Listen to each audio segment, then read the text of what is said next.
but Daniel Jeremiah, of course, the lead draft expert for NFL Network, NFL.com, he kind of held court with all the media, and there's an invite, and you just get a Zoom call, and you can just put your hand up like you got a question in your meeting. All of us have experienced that for the most part. A lot of us work remote, and he just went through them, and he did about 2 hours. And there were two Cardinals reporters, Bob McManaman from AZ Central, the Arizona Republic, and then Donnie Druin of All Cardinals, the SI site, got questions in about primarily the Cardinals' first-round picks. And Bobby Max was up first, and he said, Cardinals, we would imagine that if Marvin Harrison Jr. is on the board, it's easy. The Arizona Cardinals take the Ohio State wide receiver. But how do you view that pick if MHJ isn't available? And Daniel Jeremiah said this. I think we have the quote where he said that the Cardinals probably, in his opinion, should go with one of the other two receivers, because the way that Daniel Jeremiah sees it, you can make the case that the three highest graded players in the entire draft are the three receivers: Marvin Harrison Jr., Malik Nabers from LSU, and Rome Odunze. He likes the three receivers over the top tackles in Joe Alt and Olu Fashanu. So that's the first part of it, Johnny. I understand what he's saying. I'm just kind of want to emphasize, I don't think the Cardinals view it like this. Right. And things can change.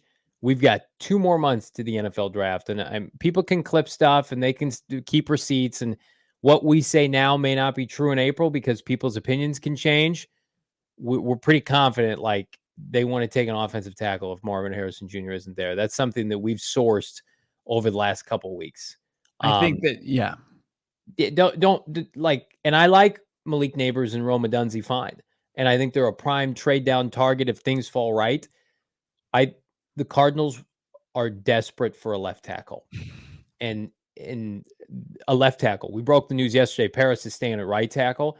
There are 2 blue chip, in my opinion, maybe not in DJ's opinion, blue chip left tackles that are going to be available. And it's very, like, I like Joe Alt more, but it's very much just like, you like red wine or white wine? But you like Joe Alt or Olu Fashanu more?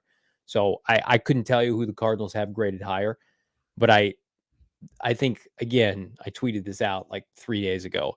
They view Marvin as the exception because he's the best player in the draft, and you take him if he's there.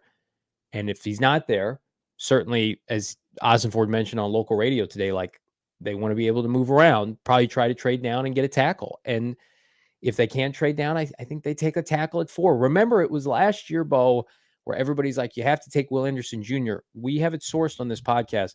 They would have taken Paris Johnson Jr. over Will Anderson.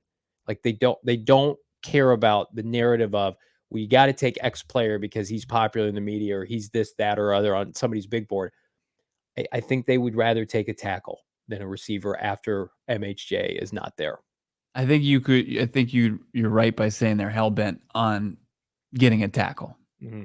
They are. And, as you said, Marvin Harrison Jr. is the exception. He's the guy that you can't pass on Marvin Harrison Jr. But if you don't have the opportunity, if he's to pass on him, then, I think DJ just has Rome Odunze and Malik Nabers actually probably flip-flop that. Nabers and Odunze just graded higher. I think he's just basing it on grade, and he sees it, okay, well, give Kyler Murray a playmaker, and it's a great thought, but that's not and there's differing opinions as far as how they want a team build. How you build a team. Absolutely. Right. And that's not how I think, Monty Ossenfort wants to approach it. He would rather have a steady tackle, and then you can just set it and forget it as far as your tackles of the future, and then build the rest of the team.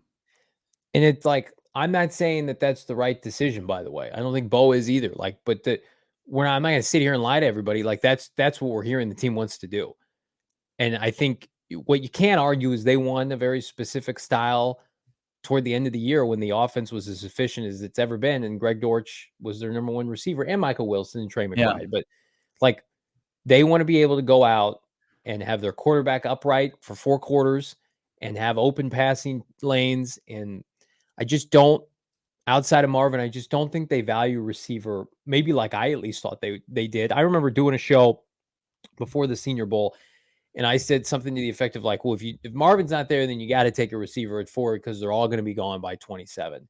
And I still, to some degree, believe that because I'm concerned about what's going to be available at 27. Troy Franklin, he's fallen in every mock. Is he really going to fall on draft day? Or in a world where Treylon Burks goes top 20, you don't think Troy Franklin could sneak into the 20s? Like, that's a real thing that they're going to have to concern themselves with. I don't think they care. I think they care more about, I know they care more about, let's have 2 first-round blue-chip tackles that were drafted within the top 10, and then everything else will take care of itself. Whether or not Kyler Murray is our quarterback in 5 years, whether or not he goes down, like they think that the best way to have sustained success offensively is with elite offensive line play in conjunction with your quarterback. They don't put high-end receiver play, at least that high on their hierarchy right now. And they also feel like they can draft and develop receivers, obviously, based on what the return was on Michael Wilson last year. I think the only of the 3, or I'm sorry, if Marvin Harrison Jr. is off the board and for whatever crazy scenario presents itself where there's no team that wants to come up for that quarterback, whoever it's Jaden Daniels, Drake May, whatever happens, he's got a bong gas mask on minutes before the draft and he just plummets like Laramie Tunsil. If that scenario happens and you got to stick and pick, like I would consider Malik Nabers for sure. I definitely would. Because of the fact from what we've heard from several people, Spielberger, Sycamore, guys that are in the know, Malik Nabers would be a top wide receiver. He would be at the top of most wide receiver draft class anyway. But then like you get to it as far as value, like then you get Joe Alt, potentially your top tackle. Like I could go either way. And then what does Malik Nabers measure at next week though? Is Malik Nabers 5'11 and a half, or is he 6 He's foot? Big enough. He plays big enough for me. Okay. I know that for us, but for them, Zach Pascal's 6'2 and Michael Wilson's 6'3. Marvin Harrison Jr. is 6'4. Like, I think 6 foot is enough. It's enough for Cliff Kingsbury and Steve Keim, certainly. It's like a plus size receiver. Look at that guy. That's Andre the Giant out there. But here's the thing about the receiver too, and I still like this. These are conversations that become moot if Marvin Harrison Jr. is there at 4, and he very well could be because it's going to be 1, 2, 3.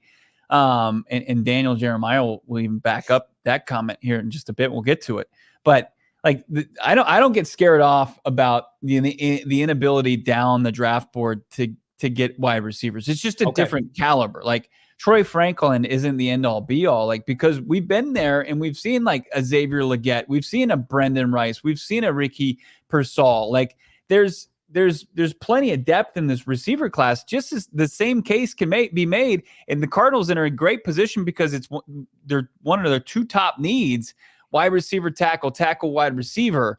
And it just puts yourself in a position like we've been talking about to maximize your draft pick at 4th overall.